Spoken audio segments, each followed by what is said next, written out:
이번 폭우로 충북에서는 4명이 숨지고 8명이 실종됐습니다. 2000년대 이후 충북에서 가장 큰 인명피해를 낳은 자연재해입니다. 충주와 음성에서는 오늘도 장대비가 내리면서 농경지와 주택, 공장이 물에 잠겼습니다. 이번 주 내내 폭우가 이어질 가능성이 높아 피해는 눈덩이처럼 불어날 것으로 보입니다. 수백 톤의 토사가 덮친 충주시 삼탄역에서 복구 작업이 시작됐습니다. 본격적인 작업은 집중호우가 그쳐야 가능해 한 달 이상이 걸릴 것으로 보입니다. 폭우로 인한 피해 규모가 시간이 갈수록 눈덩이처럼 늘고 있습니다. 이시종 지사는 충주, 제천, 단양, 음성 4개 시군을 특별 재난지역으로 선포해 줄 것을 정부에 공식 요청했습니다. 여러분 안녕하십니까. CJB 8시 뉴스 시작합니다. 하늘이 뚫린 듯 폭우가 이틀째 이어지면서 피해가 눈덩이처럼 커지고 있습니다. 충주와 음성에는 오늘도 장대비가 퍼부면서 농경지도 주택도 공장도 물바다로 변했습니다. 이윤영 기자입니다. 수확을 코앞에 둔 복숭아밭이 자갈밭으로 변했습니다. 밀려든 돌덩이에 파묻혀 겨우 가지만 내놓았습니다. 제방뚝이 무너지면서 상류에서부터 떠내려온 트랙터와 돌덩이들이 그대로 과수원을 덮었습니다. 아침에 나오니까 물바다가 5시 나오니까 막 발바닥을 치고 있고 그래서 이제 그냥 사람부터 대피시켰어요. 다리까지 넘쳐오른 하천이 마을을 집어삼키면서 이 일대 농경지도 모두 물에 잠겼습니다. 뚝방에서 터져가지고 이쪽으로 다 범람하고 이쪽도 다 범람하고 그래서 물이 여기까지 찼어요. 산사태에 주택도 파묻혔습니다. 토사가 창문까지 차올라 하마터면 집을 삼켜버릴 뻔했습니다. 어떻게 감당할 수가 없는 거 사람으로서는. 그냥 보고 구경만 한 거예요. 내가 거의 70년을 살았어도 이런 거 처음이야. 공장도 멈춰섰습니다. 제방을 넘어 밀려든 토사가 공장 10개 동을 덮치면서 가동이 전면 중단됐습니다. 잠정 피해액만 20억 원. 완전 복구는 가늠조차 어렵습니다. 설비들이 전혀 가동을 못하고 있고 저희 전 직원이 200명 정도 되는데 지금 이 직원들이 지금 일을 못하고 지금 복구 작업에 지금.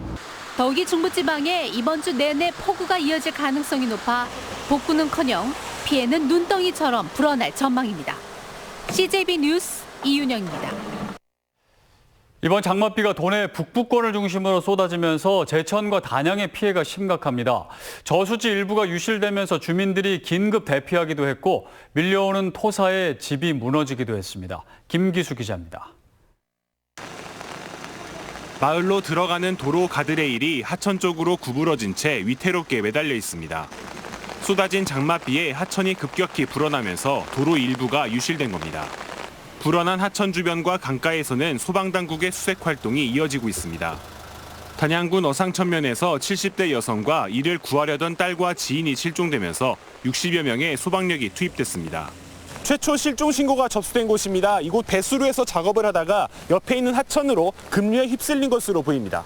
보드를 가지고 수면 수색을 하고 있지만은 그 보드가 상류로 접근을 못해서 위에서부터 밑으로 하류로 내려가면서 수색을 하고 있는 상황이라서 좀 많이 시간이 걸리고 있습니다. 제천에서도 피해가 잇따랐습니다.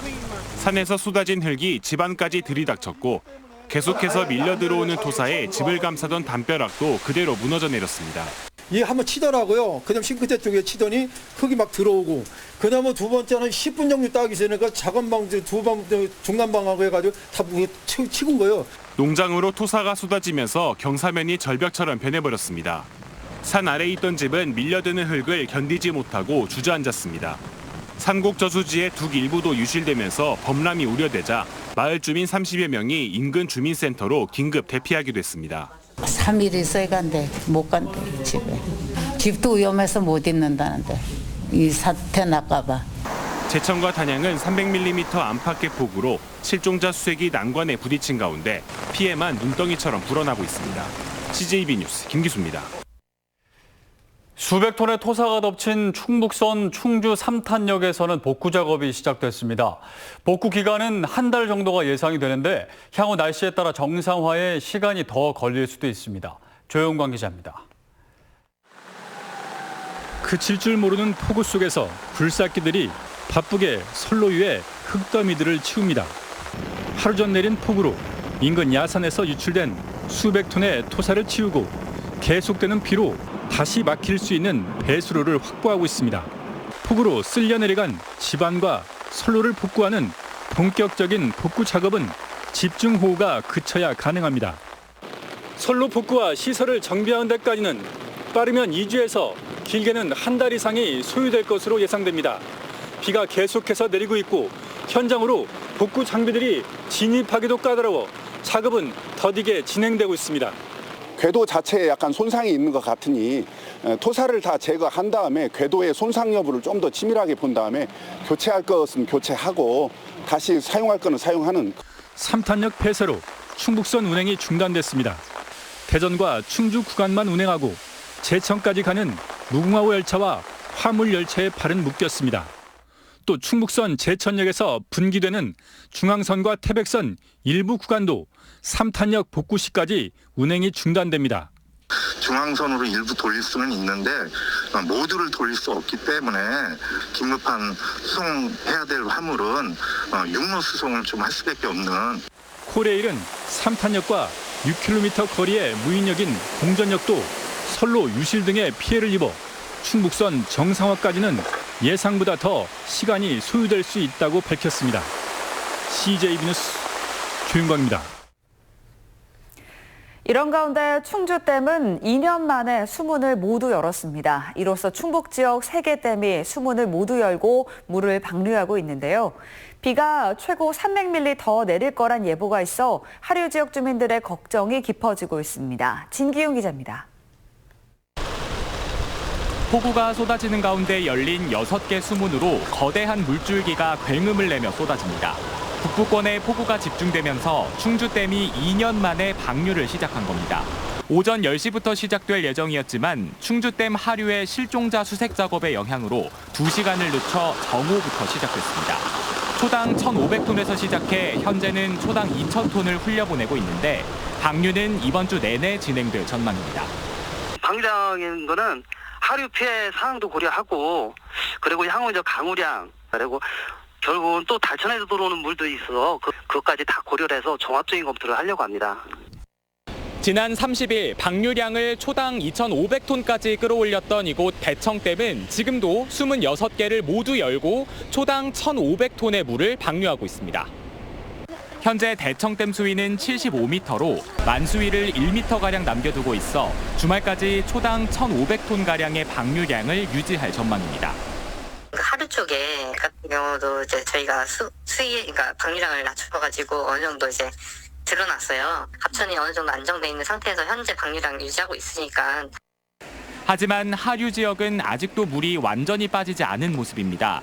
게다가 비가 100에서 200mm, 많은 곳은 300mm가 예보돼 있어 주민들의 불안은 여전합니다. 저렇게 생겼으니까 들어가보도 못하고 그래도 들어가서 바실에도 저 엉검쟁이니 뭐니 막 엉켜 있거든요. 그런 거를 짜놓아야 하는데 그렇게도 못하고 지금 애만 타고 있는 거예요.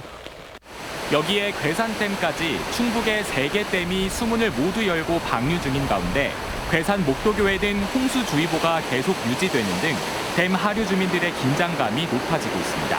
CJB 뉴스 진기훈입니다. 휴일 아침 날벼락 같은 기습폭우로 충북에서는 4명이 숨지고 8명이 실종된 것으로 집계됐습니다. 근래 충북에서 발생한 자연재해 중에서는 최악의 참사로 기록될 것으로 보이는데요. 지구온난화에 따른 기후변화와 휴일 아침 무방비 상태에서 폭우를 맞은 게 화를 키웠다는 분석입니다. 이번엔 조상우 기자입니다. 시청자들이 보내준 제보 영상입니다. 충북선 3탄역이 말 그대로 폭격을 맞은 듯 아수라장이 됐습니다. 흰색 승용차 한 대는 개울에 처박혔습니다. 마을 전체가 물에 잠겨 어디가 소하천이고 어디가 도로인지 구별조차 되질 않습니다. 고속도로 옹벽에선 빗물이 폭포수처럼 떨어지고 계곡수는 모든 걸 집어삼킬 듯 무서운 속도로 쏟아집니다. 산에서 내려온 흙탕물이 도랑을 넘쳐 마을을 휩쓸 듯한 기세입니다. 이번 폭우로 인한 충북의 인명피해는 사망 4명과 실종 8명.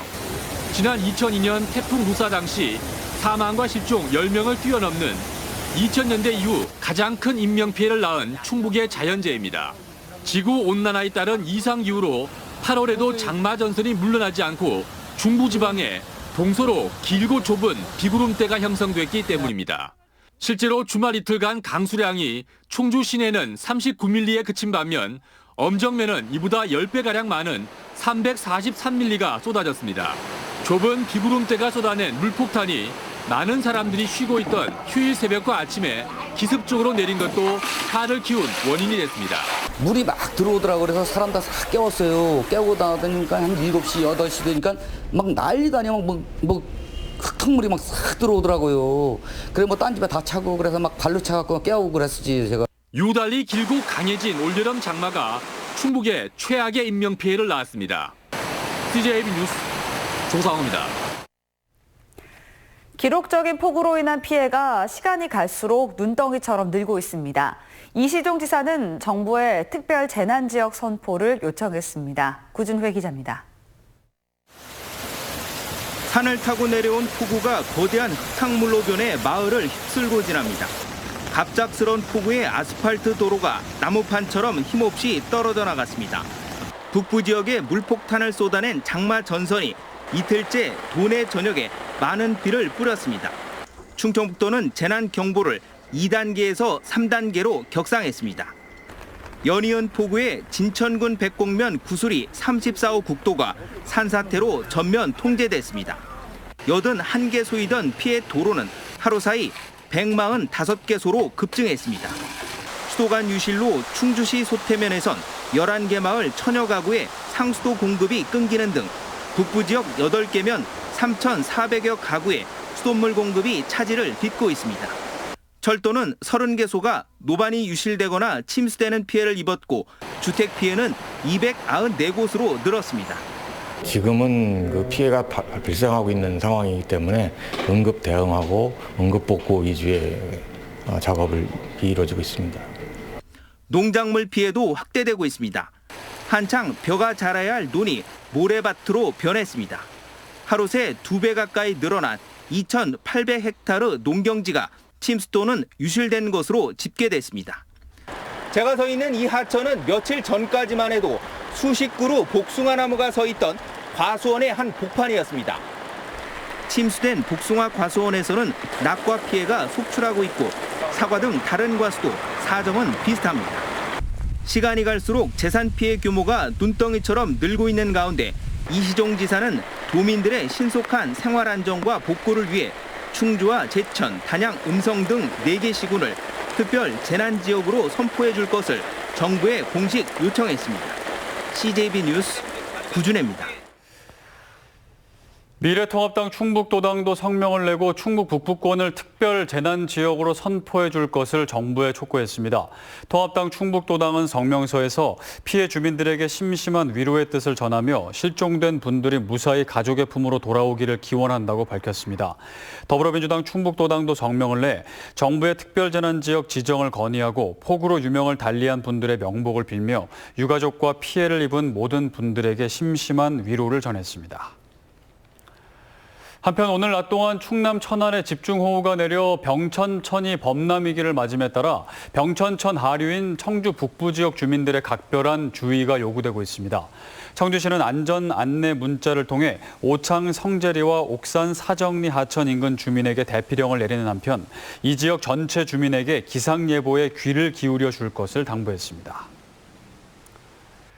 오늘 오후 4시 20분쯤 진천시 문백면에 고립된 주민들이 구조됐습니다. 진천 소방서는 문백면 서당에 체험학습을 온 어린이 7명 등 11명이 마을에 고립됐다는 신고를 받고 출동해 이들을 구조했습니다. 충청북도는 한국수자원공사와 협의해 상수도 단수로 어려움을 겪고 있는 북부 지역 4개 시군에 식수용 병물 5만 개를 긴급 지원했습니다. 도는 수해 지역 주민들이 수돗물 사용에 어려움이 없도록 상수도 피해 시설을 최대한 신속히 복구하겠다고 밝혔습니다.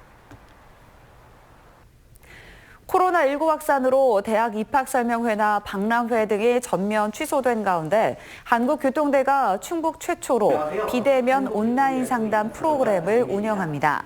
교통대는 수험생이나 학부모, 일선 고교에서 희망하는 시간에 1:1 상담이나 실시간 고교별 대학 입학 설명회, 전공 특강 등을 비대면 온라인으로 제공한다고 밝혔습니다. 괴산군의회는 오늘 성명을 통해 상주시 측에 문장대 온천 개발을 위한 환경영향평가서 재협의 요구를 즉각 철회하라고 요구했습니다.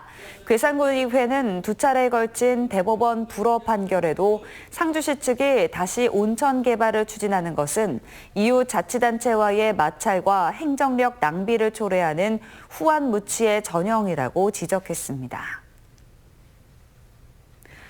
충청북도는 부동산 소유권 이전 등기 등에 관한 특별조치법을 향후 2년간 시행한다고 밝혔습니다. 이번 조치는 부동산 권리관계와 등기부상 권리관계가 일치하지 않아 재산권 행사에 불편이 있는 부동산에 대해 간편한 절차로 등기를 할 수 있게 한 것으로 향후 2년간 시행됩니다. 6.17 대책과 7.10 대책 영향으로 충북의 주택가격 상승세가 한풀 꺾인 것으로 조사됐습니다.